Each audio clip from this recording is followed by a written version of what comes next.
for you to take it away today. Great. Can you still hear me all right? Yep. Beautiful. Well, welcome everybody. I'm so excited to have everybody here tonight in our digital tasting space for a very special tasting. Those of you who've gone to a lot of these tastings know we don't really do the charcuterie deep dives very often. It is more often a little addition that we pepper into something, but I'm really excited tonight for the ham to be the star of the show. And it's also a Father's Day tasting. So it is my first Father's Day, Benji's first Father's Day. We have a couple of the veterans of Father's Day on this call, and we're really excited to just have a fun, snack-filled, beer-full night. I don't know about anybody else, but tonight, the idea of like 4 beers being my homework felt really just perfect. So I hope everybody's ready for a fun tasting. And yeah, we're going to have a good time. Today, in the spirit of Father's Day, I wanted to encourage everybody right off the bat to use the chat, and let's hear all of the best cheesy jokes we have, our best dad jokes, our best puns. I would love to see the chat really go wild tonight. So, and Benji will make sure to highlight any of the ones that, I can't read from this far away that need to be said. So, and on that note, of course, it's always best when this is a conversation. So if anybody has any questions through the night, you can use the chat and Will and Benji will help, or you can unmute yourself. It's not the biggest group in the world. So if you unmute yourself, as long as you go back on mute, we can hear your question direct and, we'll have a wonderful time. As Benji mentioned, my name is Zach, for anybody who doesn't know, and I am the head cheesemonger and the co-owner at Monger's Provisions. And we also have Will, the other co-owner, our chief chocolate officer on the call, as well as Benji, the monger behind the Mongers.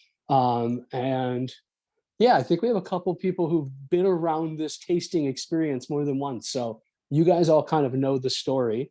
To quickly talk about who Mongers is, and this idea is, we've always thought of ourselves as this company that exists between storytelling and food purveying. And we really believe that context is delicious. And so I'm really hoping tonight we can add a little context to some of these really very special treats and, explore and connect you to them. So that's the agenda for the night. Does anybody have any questions before we dive on into all of this? You're good to go. Beautiful.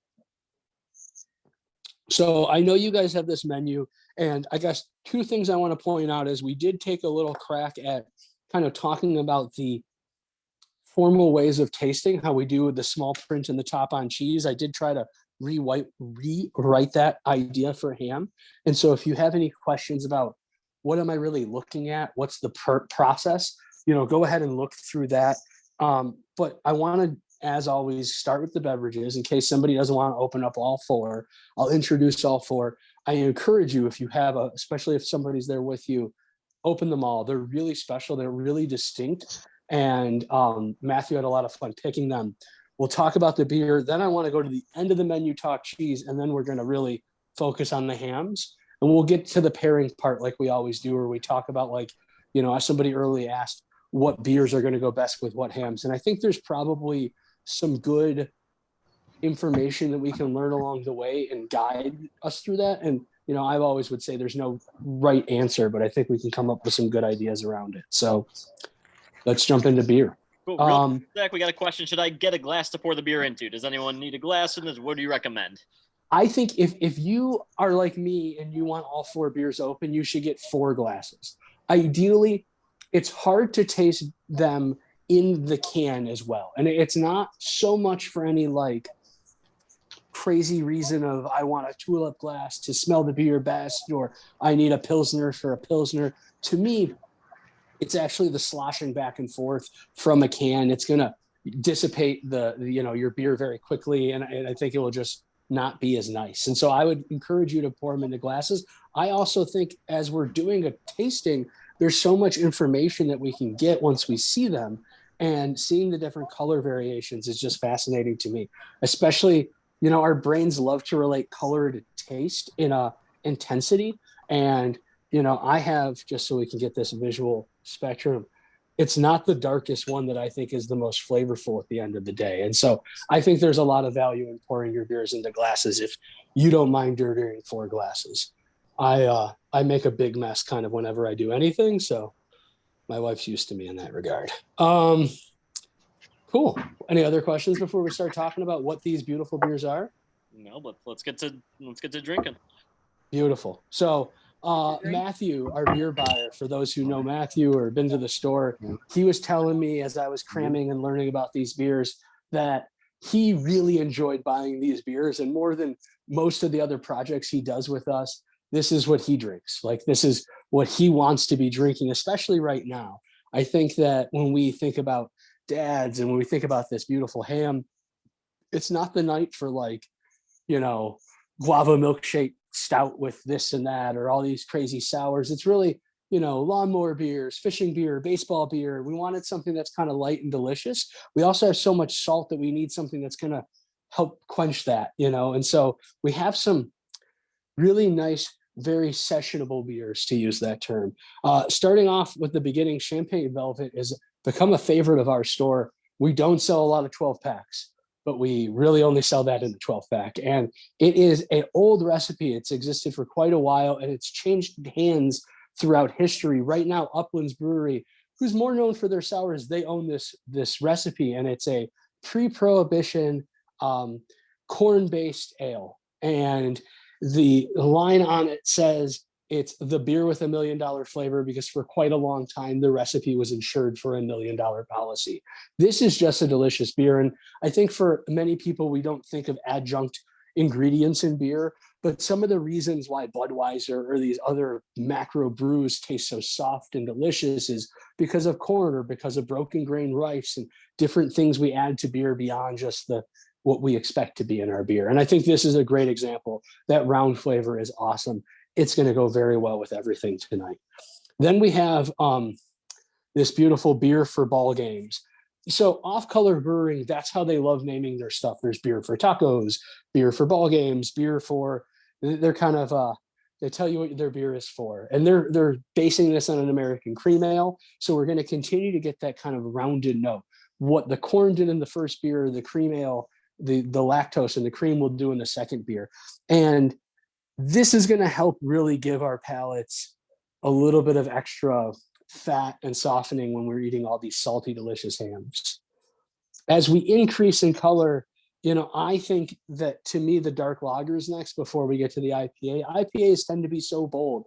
Schwarzbier, dark lagers, this idea of how can I drink, you know, in some ways I think of it as being, how can I drink a porter during the summer, right? I really love that roasty, toasty flavors of porters and stouts. And sometimes I get tired of having a lot of these lighter beers. And it almost feels like, especially when it's 85 and sunny and you're outside, like I have to wait till it's next winter till I can have those flavors. And I think these beers answer that question, right? I can have something that gives me those same roasted malt flavors without having all the heft of a stout or a porter. So I love this. Transient, which are the last 2 beers, are from Michigan. They're from like the southern west corner of Michigan. And Matthew was explaining to me that in many ways they took off in Chicago before they took off in Michigan. They are kind of a quiet brewery. I don't know how many people on the call tonight are like big beer heads and are following beer, but Matthew said the Transient, like, they don't do social media. They don't talk about their beer. They just make very good beer. And they really just, that's what they're busy doing, making good beer. So he didn't have a plethora of information. They don't have like a tight elevator pitch. They just are making good beer. And I think that you taste that in these last 2. And we love talking about Michigan products. So we have that dark lager. And then I thought the name for this was kind of cute, the Obligatory IPA. And it is a New England style. I was about to say a West Coast. It's a New England style IPA, a hazy IPA, which has become so incredibly popular. And I think it's quite tasty. I also, real quick, before I forget, I wanted to say one thing about Off Color. The brewer for Off Color is this gentleman named John Laffler, who is a gentleman who is really responsible for launching a lot of the Goose Island stuff. And so this beer, while it's a kind of a young upstart company, comes with a lot of pedigree to it. So those are the 4 beers we have. And like I said, I encourage you to open them all. And in general, when we do these tastings, I want you to taste them all by themselves. And we'll keep introducing kind of cast of characters. We'll start eating the cheeses and we'll start eating the ham. And then once we have tasted everything kind of isolation, we'll start adding it together and cooking kind of, if you will, and building flavors. So it'll be a lot of fun from there. Any questions on that run through of the beers? Nothing on beer yet. Do we have any early favorites on beers coming through on the chat, or good dad jokes? I don't know. I haven't seen a lot flying through. No good dad jokes yet, but we're keeping an eye out. Okay, has Will kicked it off? I know he has a lot. I mean, I think Will had kids just to give himself license for those jokes. So we do have some baseball votes as the beer for baseball to take the early lead. Cool. I love that. It was my first time with this beer. Cool. So, like I said earlier, let's talk cheese. Let's get cheese out of the way. Everybody who's heard me on these knows that it's kind of my I can get tripped up with the cheese. So I want to get it out of the way early so we can get to ham. We have 2 really cool cheeses, both made by dads. Let's start with the Holey Cow coming out of Central Coast Creamery. And this is a cool cheese. This is a cool creamery in many ways. And it's cool for like all the different reasons that I feel like most of the cool artisan stuff is cool, right? You see like Jasper Hills is awesome because they made their own cave and they're doing this and they're doing that specific milk and they're tasting a pace of like, it's really a taste of their Northeast Kingdom of Vermont. And it's not to say that Central Coast is making cheese that isn't directly connected to their environment, but this guy is making cheese that, just needs to be made. He's not overthinking things. He came from a really large dairy background. He worked in a quality control facility of a dairy laboratory with inside a cheese making facility. He was responsible for thousands of gallons of milk a day. And so when he started making cheese, he absolutely went after the things that we couldn't find in America easily. Right. So like the first cheese I think he ever made or debuted was Holey Cow. And it's not to say that there's not dozens of block Swiss cheeses in Wisconsin and dozens that are made in California and so on and so forth. They're just not that interesting, right? People think of the base cheese for Swiss as Emmental, or they think of these holy cheeses as just being something to melt on a sandwich or eat with something kind of light and easy.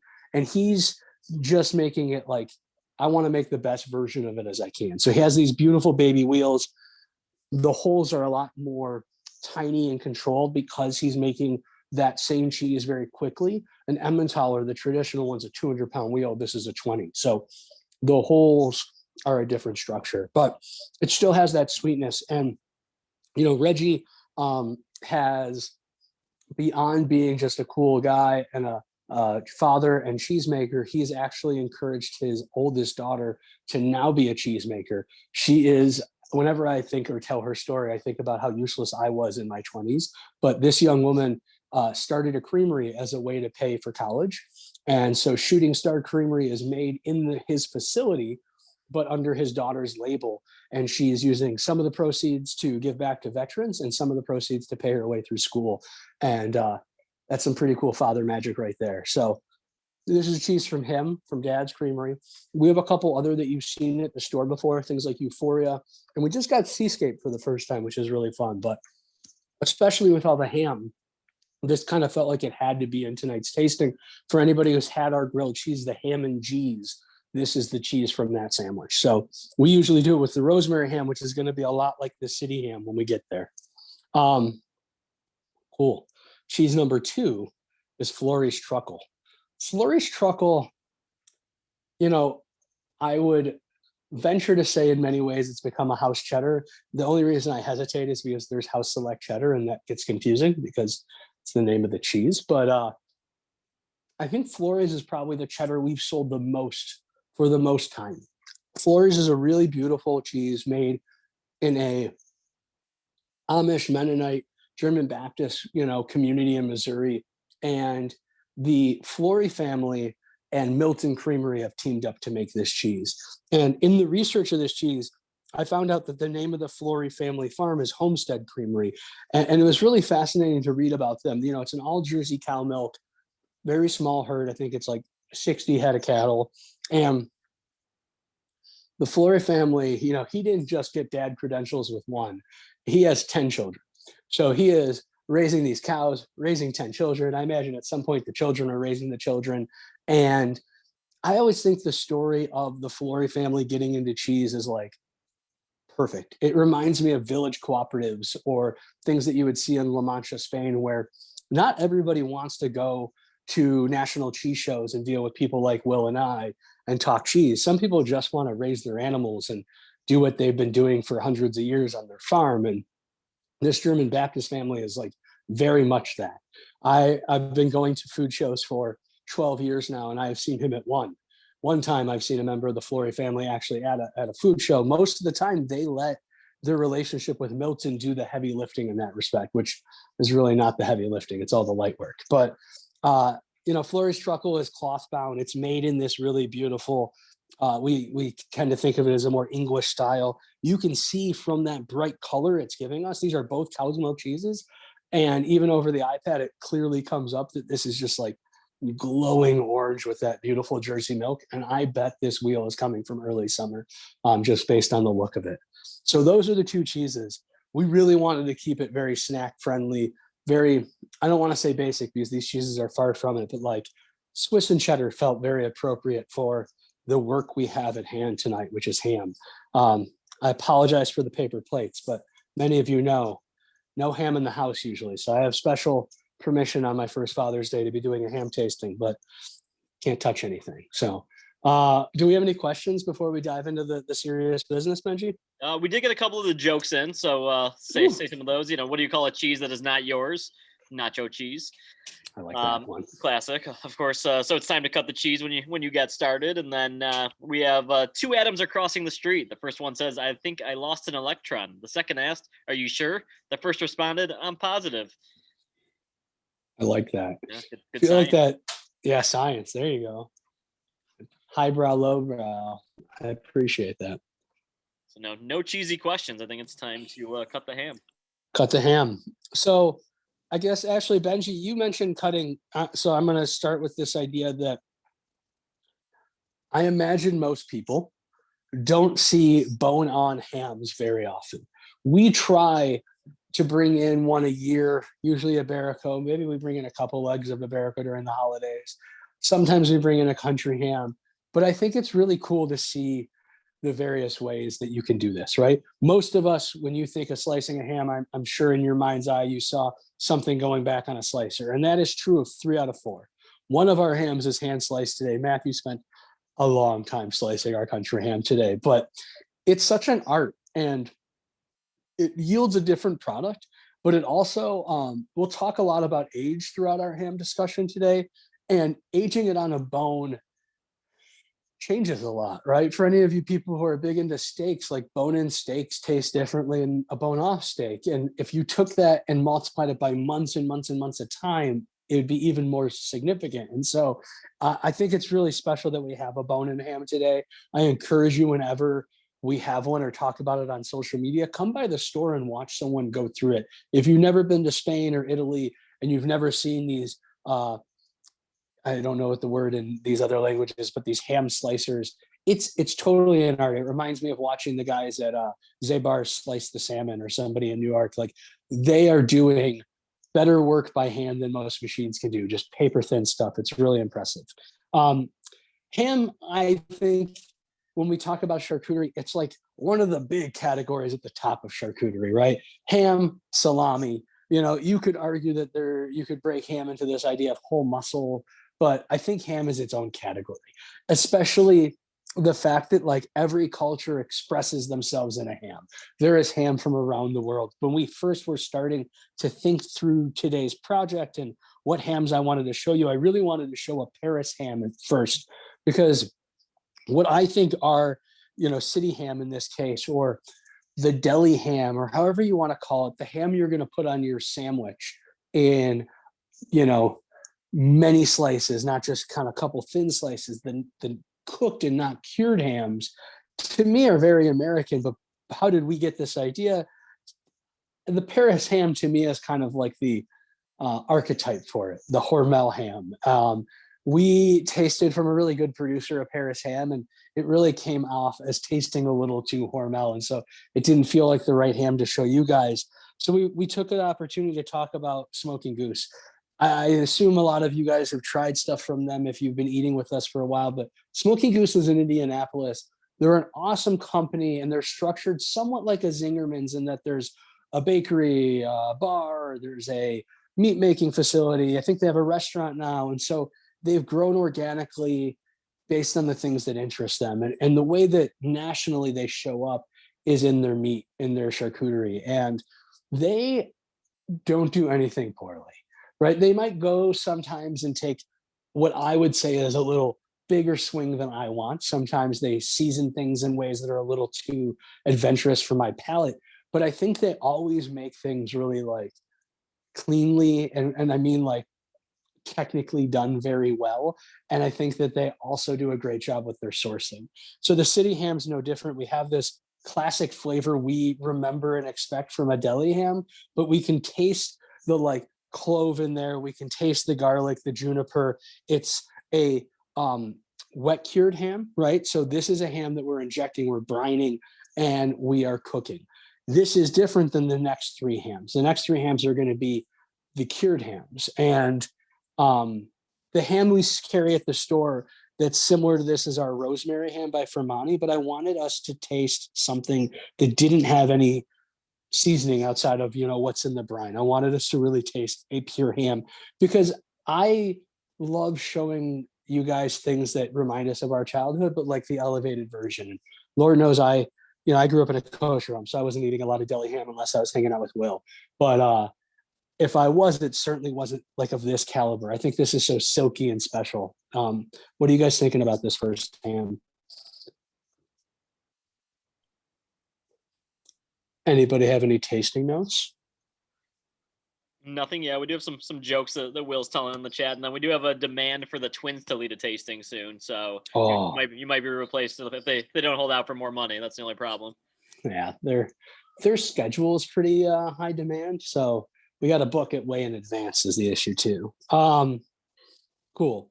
So I think this is a great place to start with that ham, but we're gonna go in most people's mind's eye. I think when they think about mongers, they're thinking about cured hams, and we spent a lot of time talking about Serrano and prosciutto and Iberico, and it's funny, the process of hunting down these different foods, I think sometimes sounds a lot more glamorous than it is, but often it's a lot of looking at spreadsheets. It's a lot of calling other producers.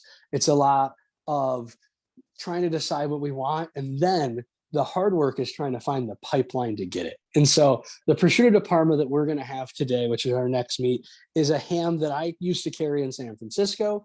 And then we opened, we identified as the ham we wanted.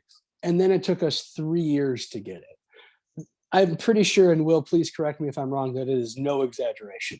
Will had 1 or 2 hams that he had identified by talking to our friends at DeBruno Brothers, plus my experience. And we knew what we wanted. And I can't remember the second ham, but like knowing what you want, having an idea of what you want to serve the public is the easy part. Getting it consistently on a truck at a price that's reasonable is the hard part. And so Pio Tosini was a labor of love. And, it's foolish in some ways to talk about how hard we've worked because they've been working for 110 years to make this stuff. And these hams are 20 months age, and it is the most Instagrammable, perfect prosciutto cave you would expect. I encourage everybody to Google Pio Tosini right now in images, and you'll see these like beautiful arched rooms with hams all the way up to the ceiling. And they are doing, in my mind, the most artistic prosciutto di Parma, right? And why I say this word artistic or artisanal is because we don't think about it, but when it comes to import meats, these meats are still governed by the laws of this land, meaning that a USDA inspector has to inspect the facility it's getting to us. So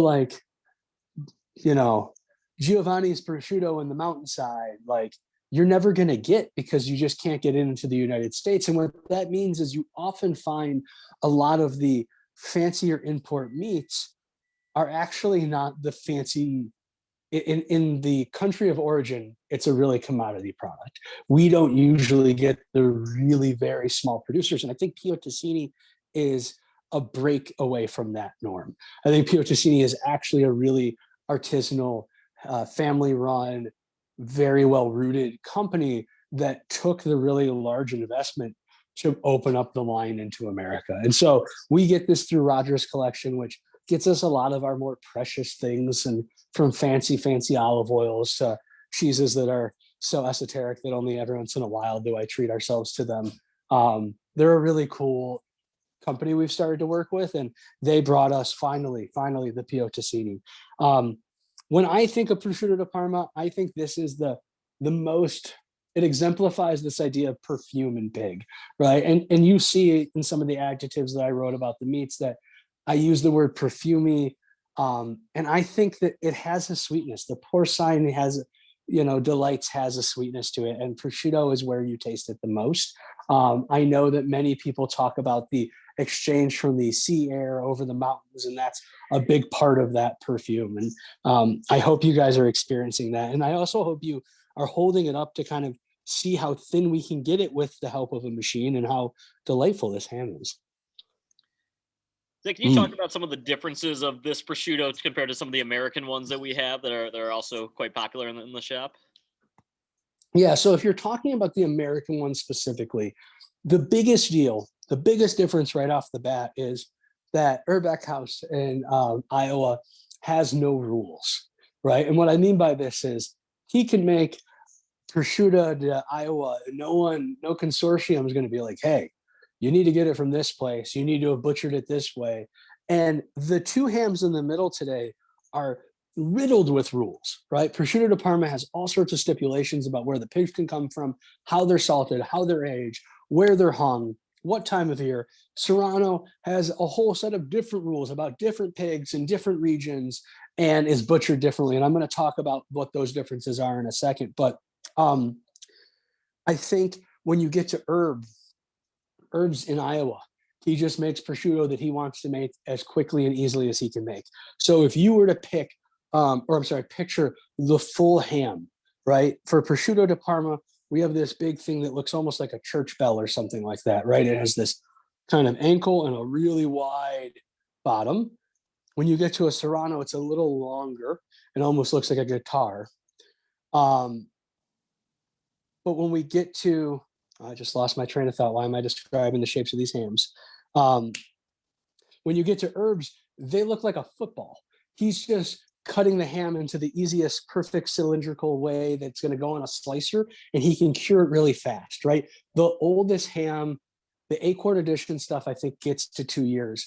His Americano is like 10 months. It might even be younger. Will tends to remember those numbers a little bit better than me. The prosciutto di Parma that we have is 20 months. And usually it's at least a year to be prosciutto di Parma. When we get to the Serrano, it's going to be 24 months. That's going to be the oldest. And then our country ham is generally a quicker kind of turnaround. It's not quite as old usually. This one happens to be 210 days. And so Herb can just kind of turn them over a lot faster. He trims all the skin off of his hams. Sometimes there's a little patch in the middle. Prosciutto, back to that bell, the skin goes all the way down, right? It's protected, and you cut a little skin as you slice up the ham. Serranos, they expose so much skin, right? You see this, back to the guitar, right? You see kind of a triangular notch usually, and then the rest of it is fat exposed. Go ahead while I'm talking about this and try your Serrano if you haven't already. The reason why they've exposed so much skin is they want this depth of flavor, this gaminess, this wild arancio, effectively rancidity, right? They want the flavors of the oxygen and the fat interacting to make things a little gamier, a little wilder. If you think about things like sherry, it's a part of Spanish cuisine to have these slightly gamier flavors. And that's why they're doing that. So Herb, the Iowa guy, is exposing all of the meat but he's not hanging it in a cave or in a, beautiful coastal town. He's doing it in a very controlled environment of a walk-in. So you don't get that same depth from his stuff. It's just a really convenient shape. And I think the difference between prosciutto and Serrano, based on the way you trim the skin, to me has always kind of been mind-blowing. Both products are made in a somewhat similar manner in the fact that they start by being stacked in rooms with salt, right? And I've only seen pictures of this. I have not actually been to a prosciutto room, but it's really like a whole room, and you have ham stacked higher than a person, and then you unstack the whole room and reverse it, right? The top hams go on the bottom, and that's the first stop. And what we're really trying to do is obviously get salt to penetrate these really dense, big muscles, right? This is back to making a salami or something small. Like, this is heavy duty work when it comes to charcuterie. You're really working a lot to control spoilage. And that's why most of these traditions start at Christmas time, right? You, in the winter, when it's cold outside, you do your slaughter and you do this first initial salting when it's still cold. Because if it was steamy hot summer in Spain and I'm just starting the salting process, it's probably going to go poorly. Serrano comes from Sierra. These were originally mountain hogs, and the whole tradition of Serrano really starts in the mountains. And they're using elevation to do this often when there's still snow on the ground. And so that's a really big part, is when do you do this process, at least traditionally, had a huge impact. I mean, the idea that all of these traditions come way before refrigeration, to me, is mind blowing. I always think of charcuterie as some kind of form of like pig alchemy. So the Serrano is, using the fact that it's actually a little higher in elevation, but both of them are being slaughtered around winter. We're stacking, and at a certain point after the stack, we, at least in the case of prosciutto, I didn't see this in Serrano in my research. There is a process where you now beat the ham, because if you think about all these arteries and things that are inside of the ham, and I won't go into detail because I know we tend to not like to think about the living organism before we eat it. You got to get all the moisture out. You got to get all the blood out. And so they quite literally take these paddles and like beat the last remaining moisture out of a prosciutto ham. I don't think, and you can sometimes see they look a little more flat and pressed than their counterparts, but I always picture that being a fun job. So we've talked Serrano, we've talked prosciutto. What questions do we have with the Europeans, the classic hams, before we talk country hams? I think often, at least up here with us Yankee folk, country ham's probably going to be in some ways the one we know least. Maybe I'm wrong, but I'm curious.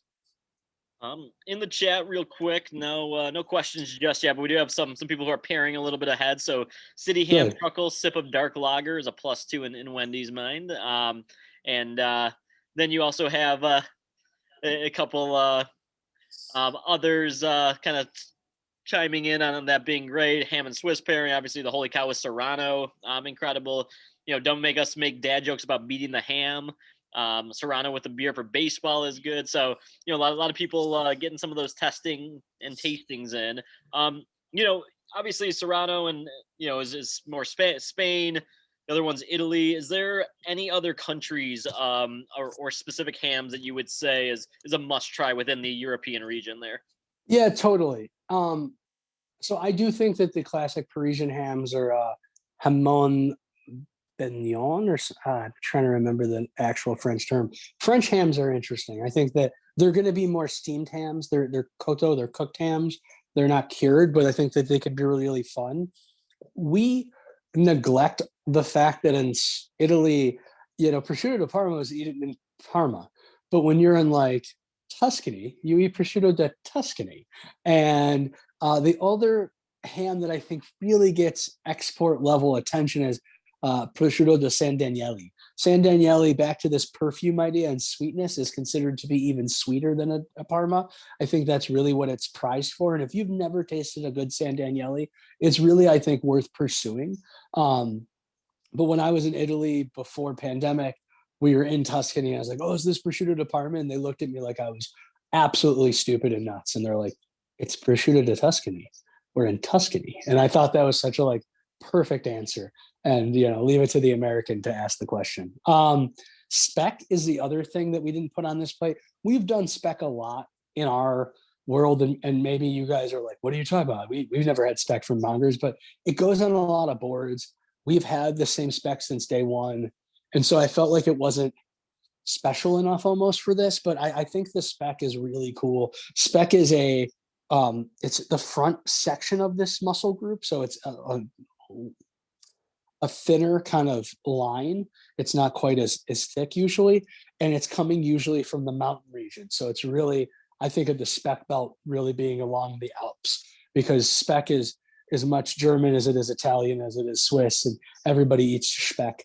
And so speck is a smoked ham, and aggressively smoked. Country ham in some ways is closer to speck, although the speck is usually also seasoned with like juniper, bay leaves, really similar stuff. I thought it was interesting. It's a really similar list of ingredients that it goes in the brine of our city ham. So I wonder if that's where they were inspired by. Then there is also a Black Forest German ham that I cannot remember the name right now. So like when I go to bed tonight, it'll pop into my head, but a very smoky ham that's like speck extra.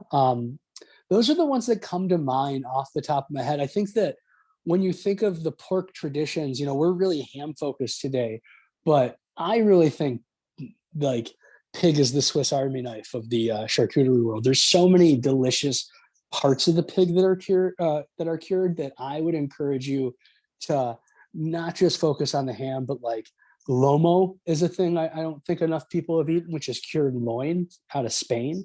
Hungarian double smoked bacon. It's one of my all-time favorite things, and you can eat that just right off the slab. You don't actually have to cook it like bacon because it's smoked so heavily and salted so heavily, so it's just like cured pork belly. Those are the treats that I'm remembering right now. Will, do you have any pork products that you would like to talk about, or hams yeah. The speck is like kind of endemic throughout the German speaking region from the northern part of Italy where we get our speck. And then, my understanding, I haven't had a lot of German or Austrian speck, but that there is variation, from region to region, and speck runs up that belt, and sometimes it's more smoky, sometimes it's less smoky.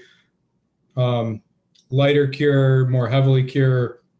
And then I don't remember what it's called, but there is a Croatian cured ham too that I believe we talked about on one of these tastings at one point. Someone had been to Croatia and was asking about that. I don't remember the name off the top of my head, but done in a similar fashion to prosciutto. Awesome. And I think that, the way that you mentioned the speck belt again and Croatia, to me, so much of these traditions are, sorry, I took a big bite right before I decided to start talking.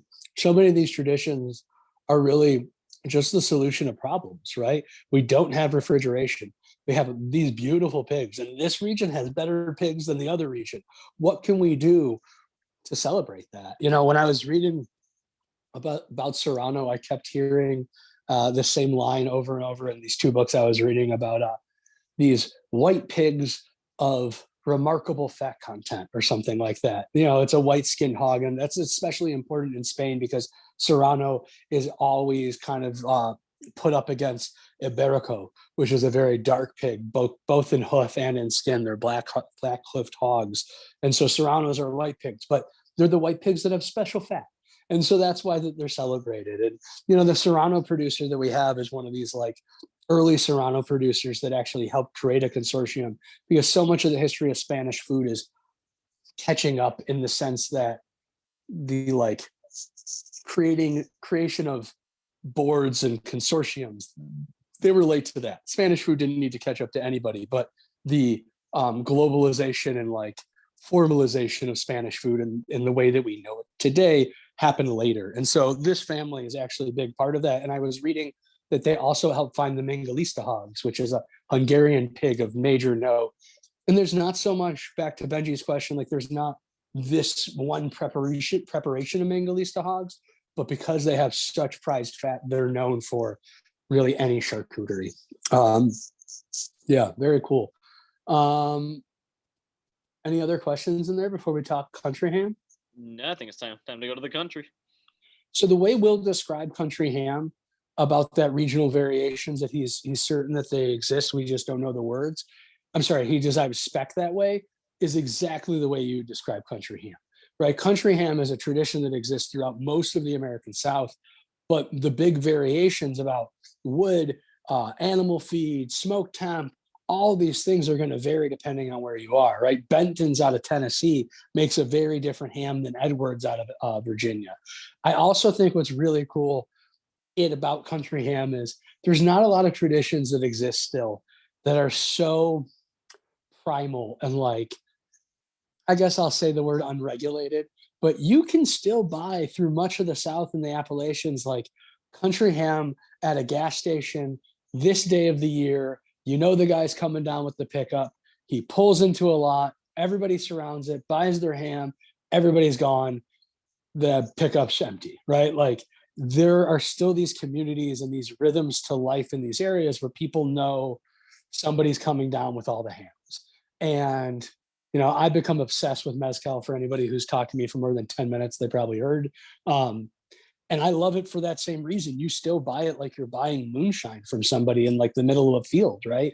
And I think that as the world becomes more and more grocery stores and, you know, Amazon, it's just really special when we find these things that are still so pure. And so country ham to me is always sang of these traditions. And as a, you know, I've said this several times tonight, but as like a Jewish boy who grew up with none of these things, it felt like the coolest kind of local form of exotic, right? We always are talking about prosciutto. We're always talking about Iberico. Sometimes we talk about bacon, but like, we don't think of America's culinary history sometimes in the same light we think of European histories. And I think here is an example where we have regional variations, we have really old traditions, and we have terroir, right? This taste of place, the word we use for wine and I love to use for chocolate, to me is in country ham, right? With Virginia, with Edwards, we have a tradition that goes back for quite a long time, but because they're in Virginia, these hams have been, or these pigs have been fed a lot of peanuts comparatively to what they're doing in Benton's. And I think that those peanuts gives you a flavor, it gives you a sweetness, and it's a tradition that we talk about or that's borrowed from the Iberian pigs eating their acorns. You know, I mentioned Matthew hand carved these, so you're going to see thicker, more irregular pieces, and that's really how this tradition usually is. You certainly people enjoy paper thin country ham, but I do think often you find it a little thicker, a little coarser. You also find it as an ingredient often, right? Most prosciutto and Serrano, sometimes you put it on top of a pizza or you crisp it up here and there, but it's more often eaten cold. And country ham is certainly something you would put on a counter and eat for a couple months in the house, but you also can start a lot of sauces and bases and things by getting a nice thicker tut, chopping it and rendering that fat and then building from that. You find in a lot of Southern cuisine that salt isn't so much what you're cooking with, or you're not adding salt, but you're cooking with this country ham that's saltier. I think there's a more pronounced salt in this. It's not as delicate. It's not as perfumed because often it's going to have something else going into it. There is a typo. The Wigwam brand country ham, I thought was what we were going to get, which is a much younger ham from the Edwards family. You know, some of these country hams have become very popularized in the last decade or so. Families that have been doing it for a really long time, but now are selling throughout the country. And so they've had to make another brand that's quicker, faster turnaround, but was really lucky. We ended up getting the true, you know, Serrano or the country ham. And I think it's cool to kind of think about all these different dates, right? We have a 20-month ham, a 24-month ham, and then we have one that's like, what's 210 days, like 6 months, 4 months, something like this. And it's a different product, a different beast. And, you know, another thing that kind of makes the Edwards family now have to create Wigwam and be concerned about the flowing of product is that they've lost their facility. This like historical facility their family's been smoking in forever, burned down. And so now kind of like these transient brewers that exist, he's actually using smokehouses throughout the South to make his products. And luckily, the product is still delicious. And Sam Edwards, I think, is his third or fourth generation owner of this company, and he's still keeping that tradition alive, and it's awesome. I like Edwards ham because I think of that nuttiness, that smoothness kind of combats the saltiness of this pig. Benton's, which is probably the other really famous one, is a lot smokier. It's a lot more aggressive. And so I've always just enjoyed this. What are you guys thinking? I'm curious on this call if people had country ham before, if I was totally wrong in my assumption that country ham would be the more weird one. No mentions yet who's had what. We do have a couple of questions that came in. So, one question on the truckle before we get into the kind of the pairings. Truckle is relatively bitter. Do you have any recommendations for dishes in which to use it? Pairs well with the country ham. That's a cool question. Yeah. So relatively bitter. It's really flavorful, and you're right. It's drier, and it's often a higher acid cheese. And that's partially because of the way they're doing it. They've also had times where they've overpressed the cheese, which traps a lot of the whey, which turns acidic and also gives you these off bitter flavors. So it could be this fact that they're using kind of less sophisticated equipment than the average cheesemaker, but I think that gives it a sense of what it is. It has a lot of flavor. To me, that bitterness makes me want to try it with a sweeter beer, right? Something like the corn ale or something even like the Schwarzweiss, I think is Schwarzbier is going to really mellow out that bitter note. So I would try it with that.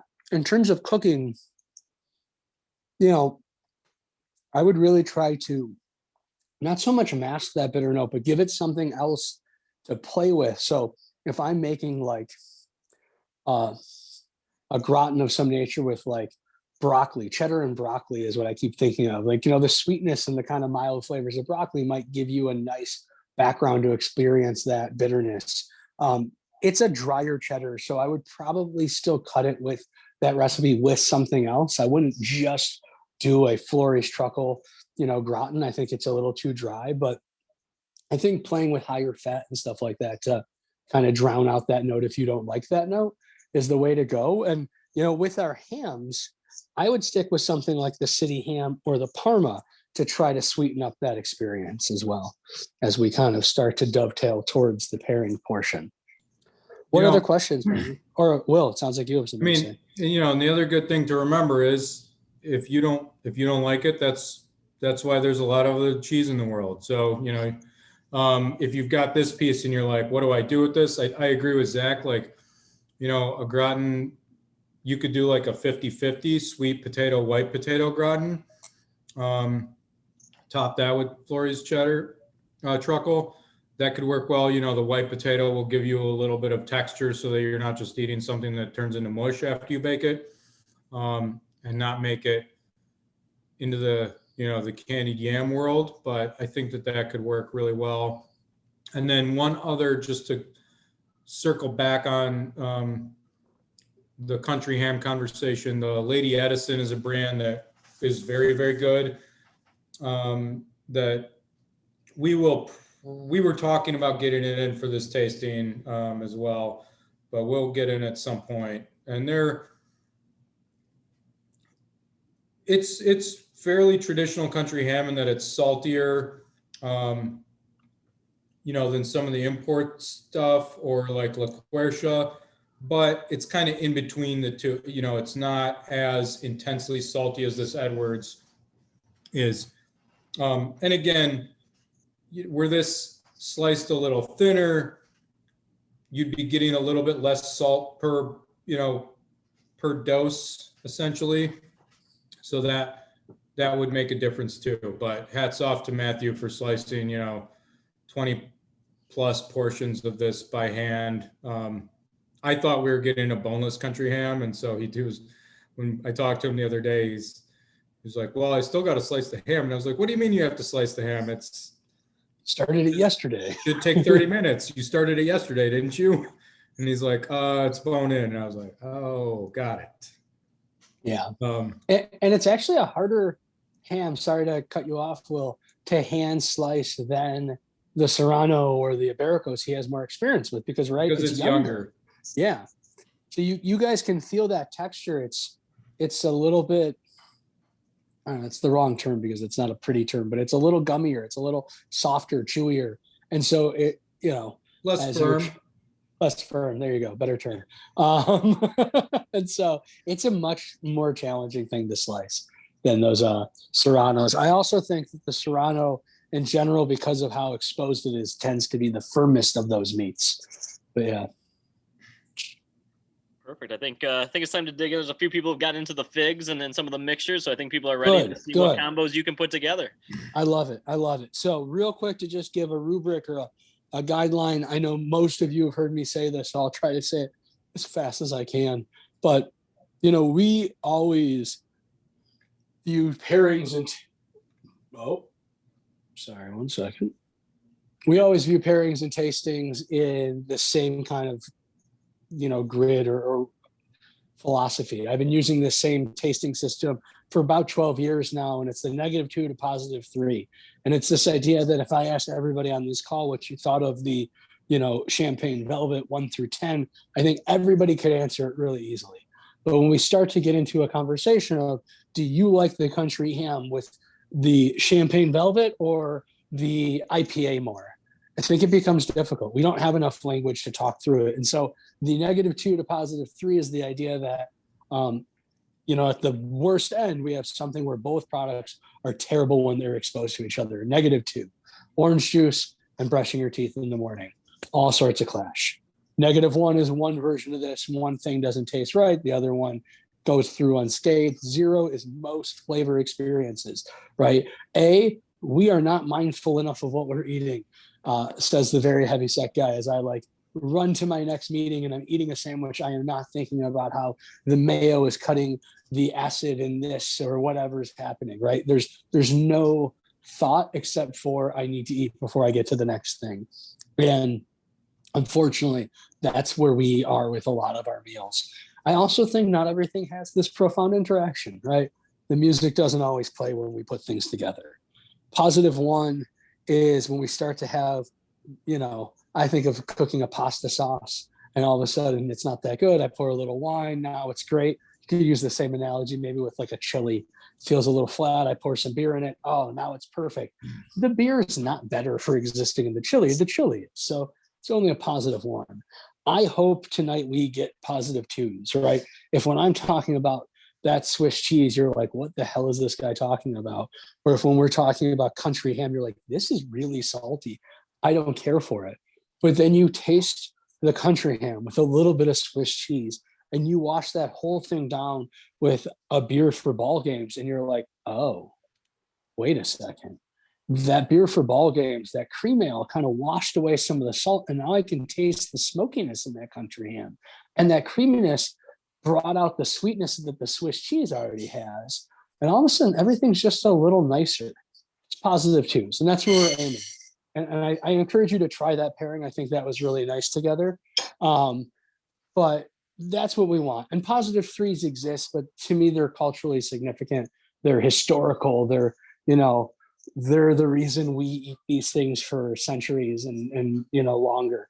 So with Serrano, we have Manchego and Membrillo is, with Serrano, one of those classic kind of three-way pairings that are delicious. And I think that those are going to be eaten together for another millennia from now because they're perfect and they're grown together. They go together.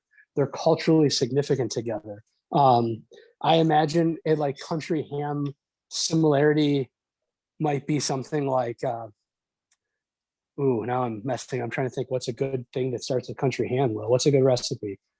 I was going to say succotash, but that wouldn't start necessarily with a ham hock or something like collard greens. Thank you. Woo, thank you.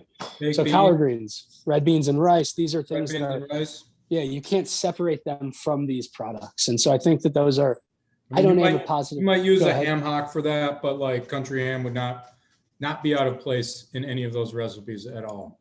Yeah. And so those +3s are really, they're special. We let history focus on those and we celebrate them, but we really aim at +2s. So I would love for us, I think that to do a tasting exercise, being conscious of how much stuff and how many variabilities exist, what I want to do is focus on country ham because I think that's the challenge, right? That's the one that's hardest to pair because it has the most salt. To me, as I like think of how to approach these things, I often talk about like matching volume, matching intensity. So if I'm thinking of trying to pair something like the saltiest ham, the lightest beer might not work, right? It can do a little bit because it will help with the salt, but I probably want to go to the stronger flavors and see how those go. And so I would encourage us, let's do a little side by side. Grab your 2 transient ales, grab a piece of ham, make sure you know the ham on its own. And if you don't, take another refresher bite, take a couple bites of ham, and then wash it down with our dark lager. And like always, we're taking that mental snapshot of what the ham tasted like on its own, what the dark lager tasted like on its own, and then looking for a new discovery or a new flavor, right? It might be that the combination of flavors creates something, or it could be that quieting of one noise lets you hear another thing kind of idea. Do the same thing with our IPA and let's see if we discover anything.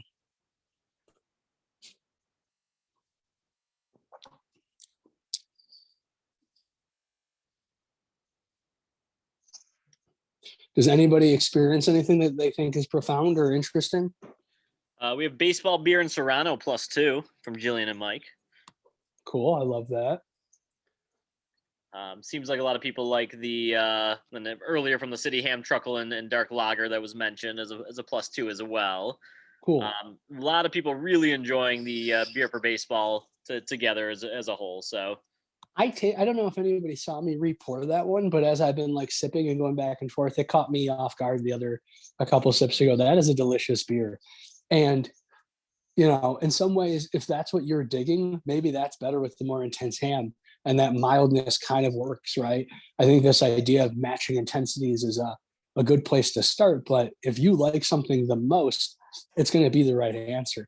To me, I like the dark beer with the country ham because as the kind of,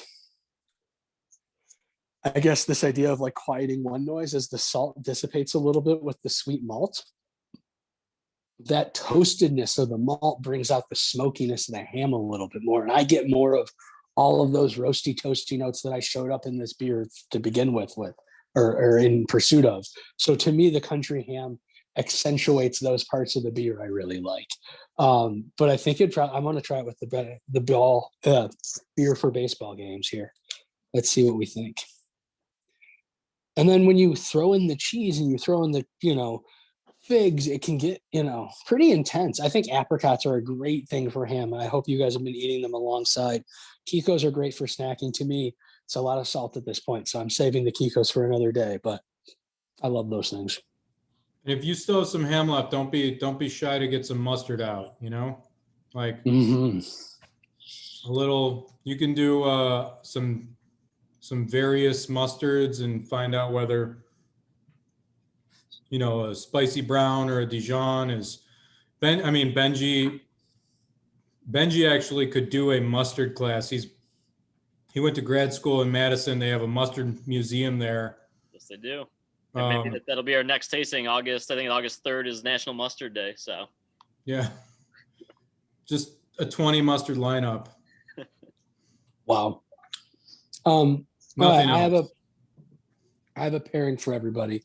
Take a little city ham, a little bit of your Holey Cow, and better for beer for ball games, right? I was talking about intensity before, but I actually think especially the 1-2 punch of beer for ball games with the sweetness of Swiss totally absorbs all that salt. And like, to me, that's my favorite pairing I've come across as I've been snacking along. So I think it sounds like beer for ball games, by the way, as the clear winner, as the class favorite beer. And I think that like mild cream ale is a great blank palette for a lot of flavors. I'm also happy to hear that people like the Serrano. So far, the staff was really into the Serrano too. So What other questions do we have, friends, before we start talking about chocolates and such? So we have a beer question, and then just recently announced, and Matthew and I actually talked about this as well. Three Floyds announced that they're coming to Michigan, so we got the Obligatory. Any plans coming to the shop? I believe Matthew said August was when they were going to start distributing. So Yeah, so it's really interesting. I could see them coming to the shop because so many of us enjoy their beers, but without knowing the details of who's distributing them and how they're going about it, especially with a new launch, it can sometimes be difficult to get the beers, right? These like heavily, it's not going to be heavily allocated in the way that like a Bourbon County is because they're launching it, right? So you'd think there's a lot more beer in the system, but it's still going to go to places like Holiday Market and Kroger and Meyer and 8 Degrees Plato before it gets to us. And so it sometimes is difficult because we have such a small beer selection. If it's something that you've seen at 6 other shops this week, we're less inclined to carry it. It's not because we're not super excited to have 3 Floyds, but Matthew's really trying to aim at the things you haven't seen 6 times today. And when new beers come, it's either that you can't get what you want or it's all over the place. And I'm curious to see, like I said, I don't know the details of what this launch will look like. But I imagine we'll let that dust settle a little bit. And then when the next new launch is taking over all the gas stations and everything else, and that's what everybody's talking about, we'll start peppering it in. But I'm very curious. I think right now it's just 3. I think it's just Gumball Head, Zombie Dust, and was there a third one, Matthew or Benji, or was it just those 2? Do you know? those are the 2 that I know, but I'm not sure on a third. Yeah. Alpha King, someone. Alpha King. That makes sense. 3 Floyds out of Munster, Indiana, I believe, right? Any other questions in the queue? Nothing right now. I think time to try out some chocolate. Try out some chocolate. Beautiful. Will, do you want to talk chocolate or you want me to do it? House is quieter now. I can go for it. Go for it. So let's see. Show of hands. How many people have had this chocolate bar before? This particular one. All the people at the screen off. I can't see your hands. So Dan's had it, but not Ariana. You've had it too. All right. It seems like the majority of people have had this bar. It's one we use, it's one we use fairly often, and it's because it's just so damn good. But we picked it for this one because it's a father-daughter, team at Pump Street that's making the chocolate. So as a shout out to the dads in the crowd, and I'm sure there are a lot of dad chocolate makers out there, but we like the fact that this is a dad and his daughter together making such an exceptional product. And, Pump Street started as a bakery, as many of you know, and then really his daughter, Chris Brennan's daughter, I think it's Joanna, started making chocolate a couple of years after they had launched the bakery. And it was, they really stormed onto the scene. They started doing very well out there. And then, by 2015, 2016, they were getting distribution here in the United States. And they're just a cool company. They've switched over to, biodegradable packaging in the last year. They don't have the snazziest design on our shelf, but the Jamaica 75 is it hits all the right notes. It's fudgy, it's smooth, it's a little fruity. I actually think it could work, pretty well in moderation with some of these hams, and definitely well with some of the cheeses. Try with the Florys and see what it does for that kind of spiciness that we're working with there. And you may see that on the package it says Bachelor's Hall Estate. So this is coming from, one estate in Jamaica. gentleman who's Indian Jamaican, actually has the estate, which is cool. There, you know, it's a population down there that a lot of people don't know about. There's actually a fairly large Chinese and Indian population in Jamaica. You know, through the spice trade and, you know, everything that was going on with the British Empire in the, you know, 17 through 1800s. And one of our best friends is actually Indian Jamaican. And so I thought it was really cool when I found that out. But again, single plantation, the guy has a lot of control over the quality that he's getting to Pump Street in the UK. And, you know, you don't see there's not a ton of Bachelor's Hall chocolate on the market. It's not to say that it's extremely rare, but there's a lot of Madagascar. There's a lot of Belize that are coming from two like pretty big co-op operations. But like when you're talking single estate Jamaican, you know, there's a handful of brands that really do it. And Pump Street does one of the best. So any questions on that or thoughts about that bar, especially if you haven't had it before, or if you have and it tastes different? You know, one thing also to note is that I don't know where it went. I had to hide the bar because it caused a major meltdown about halfway through this tasting with the kids. But it's got a vintage on it. If you look at the wrapper, it should say, you know, 2019 harvest. Am I right, Zach? It definitely does on the large ones. I'm trying to find it on this one. It might have been on the top where we ripped it off too, but it could not be on the smaller one. But, you know, Pump Street, they date all these bars based on the harvest year. And so the 2019 that we're probably having right now definitely tastes a little different than the 2015, 2016 we were getting of this exact same bar from the same farm, from the same producer when we opened back in 2017 in Ferndale. It's a bar that we've carried since we've opened. I always try not to run out of it. And I, you know, will continue to carry it because I think it's a great intro to craft chocolate in the store. Yeah, it's one of my all-time favorites. Some good reviews. Chocolate plus Truckle +1. So good, so rich and dark. Loved it. So a lot of positivity right there. I also like that pairing. I also, for those of you who love the chocolate piece of these tastings and maybe at the end feel like we don't do enough pairings with the chocolate, we have a really rare night where all of the beers, you know, beer and chocolate is way different than wine and chocolate. We often talk about how wine and chocolate is more of a marketing opportunity than it is a pairing opportunity.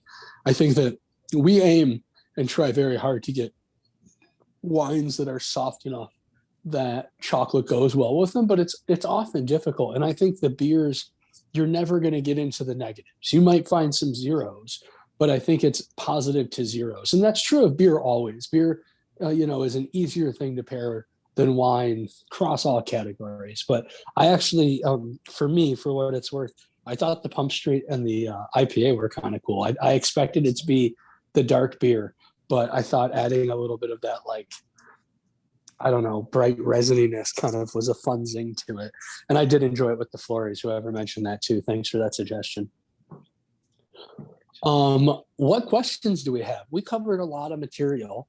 I hope everybody's enjoyed it all. Jameson and Allie asked about bread for a Serrano Holey Cow ham and cheese. Grilled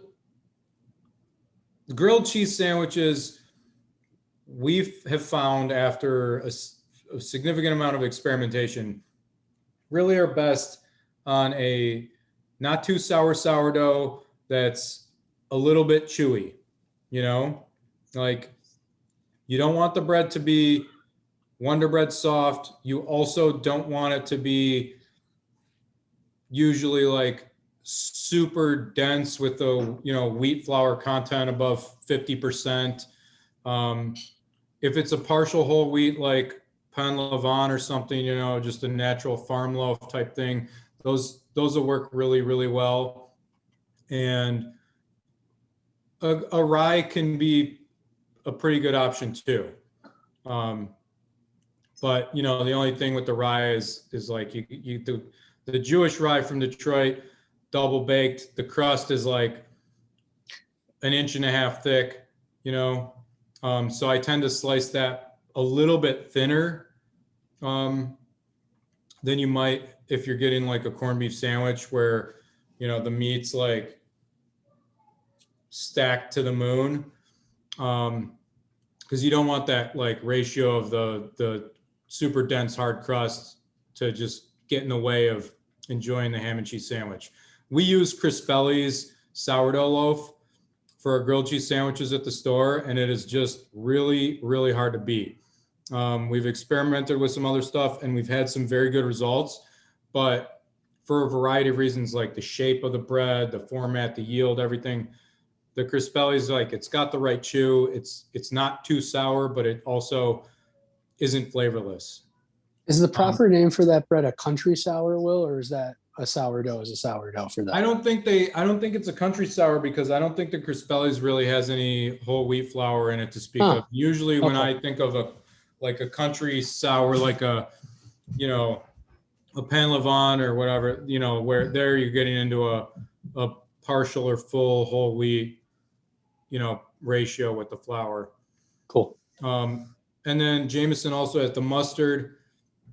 For Serrano and Holey Cow, I think you could go a lot of directions. We use on our ham and cheese sandwich, which we use the Fermani ham. It's got a little bit more seasoning than this city ham from Smoking Goose. A little, just a little more rosemary and herb notes in there. We use the Bochi mustard, which is coming out of Chicago, and it's super good. We carry it in the store all the time. But with the Serrano, I think you'd be well served to do that or a thin spreading of, of Dijon. It all depends how much you like mustard too. And how intense your Dijon is. I feel like Dijon is something that, like, you get some Dijons, you're like, cool, this is just a slightly different mustard. Then you get others, you're like, it goes right to your sinuses in a best way. Fun side note, I once cooked dinner for the mayor of Dijon when I was working at a fancy French restaurant. A unassuming Frenchman came into the kitchen and he's like, everything was wonderful, and I want you to know, and I'm the mayor of Dijon. We're like, what? It was a very fancy or surprising turn of events in San Francisco, but I love Dijon, not just because I met the mayor, but it's good stuff. We carry the Fallot mustard, which is a really good traditional Dijon with a nice spice. Can you mention just briefly the bonus chocolates that you guys threw in there, the fig chocolate? Yeah, the Rabitos. They're just stupid delicious. Like, I'm not gonna lie, like, I don't have a great story for that company.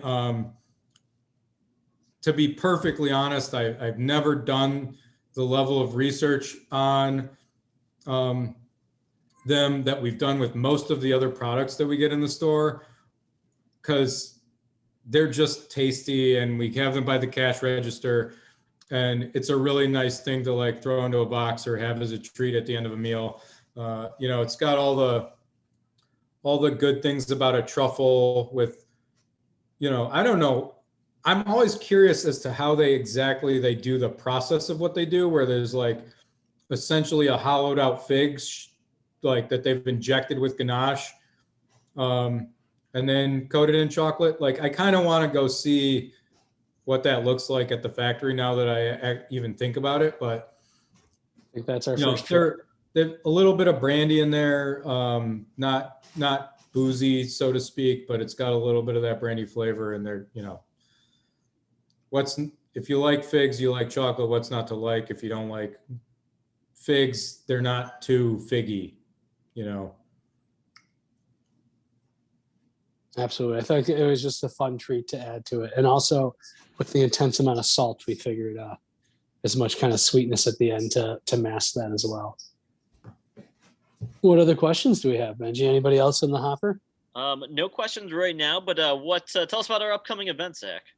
Yeah. So in July, we are doing, as this time of year kind of unravels and we have so much of the entertaining go from, inside to outdoors. And I know COVID kind of changes everything, but we're eating outside. It's picnic time. So in July, we're going to talk about the summer picnic tasting. And we're doing something a little different in this tasting that we're going to try to come up with one or two quick preparations, nothing that involves like major kitchen equipment because it's a picnic after all.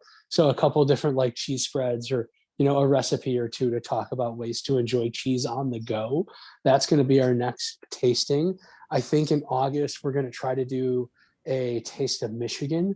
It's a tasting that we've wanted to do for a while, and it just kind of keeps getting lost in the shuffle. But, we always pepper things in with a Michigan product or two. And as you all know, we really are passionate about introducing you to small producers, but doing like all Michigan box is something that we've really wanted to do for a while. And there's a creamery up north that I'd like to talk about. So hopefully you'll see that coming up on the horizon. But the picnic is already live, right, Benji?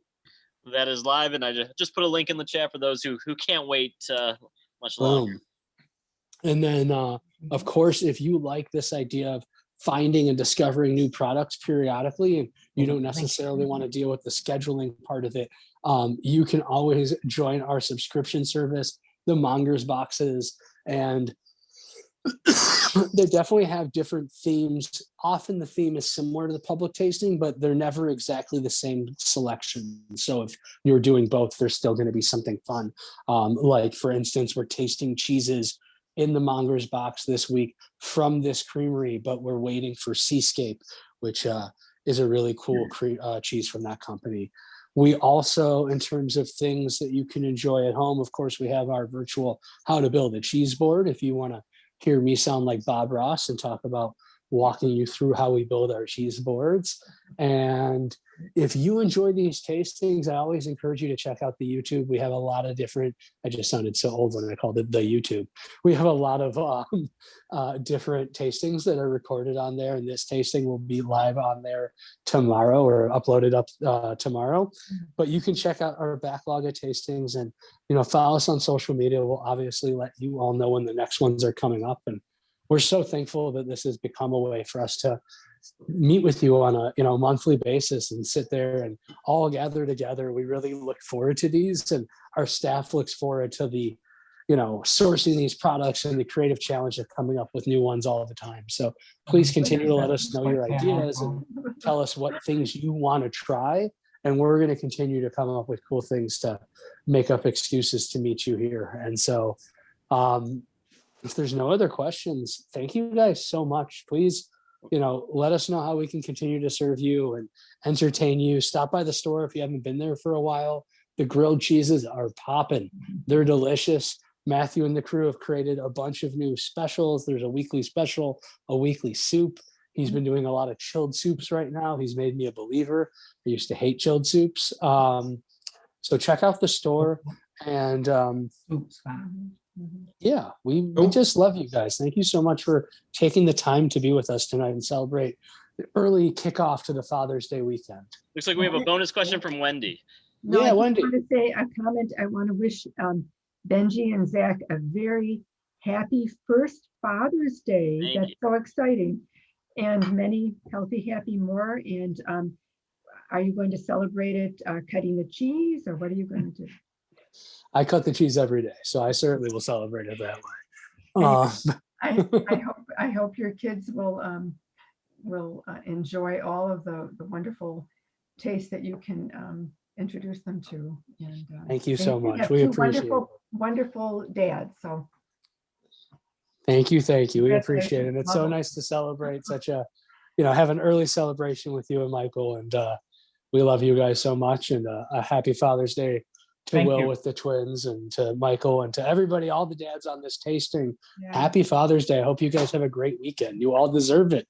I now know this personally. You work really hard. Real quick, don't we have a beer wash cheese in the works with someone? We do. Thank you Right. for reminding me. Yeah.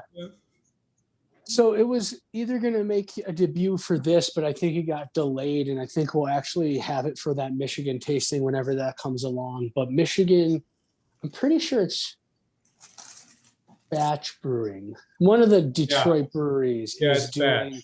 it's Batch, and Yeah. it's their red ale. It's Cornerman Red Ale, I believe. And we're washing the Zingerman's Manchester. So they call them washed once they're washed. And we've done it 2 or 3 other times. You guys have probably tried. We did an Urban Rest one. I think we did an Axel one. We love kind of being part of these collaborations where we can bring we did a Jolly Pumpkin one. That's what it was. But we love bringing breweries and cheeses together and debuting original products. So this summer, hopefully we will see a Zingerman's wash drying beer wash cheese coming from us. And it will be exclusively available at our store. Thank you both. That's a good call. What is beer cheese actually, Zach? What is beer So cheese? Beer it depends. We've done beer cheese in the past where there's actually beer in the paste of the cheese, and it's a much softer, tacky, kind of pudgy cheese, and that's really delicious. But what's more common is this idea of using beer as a wash, the way you would wash in a Place with Marc de Bourgogne.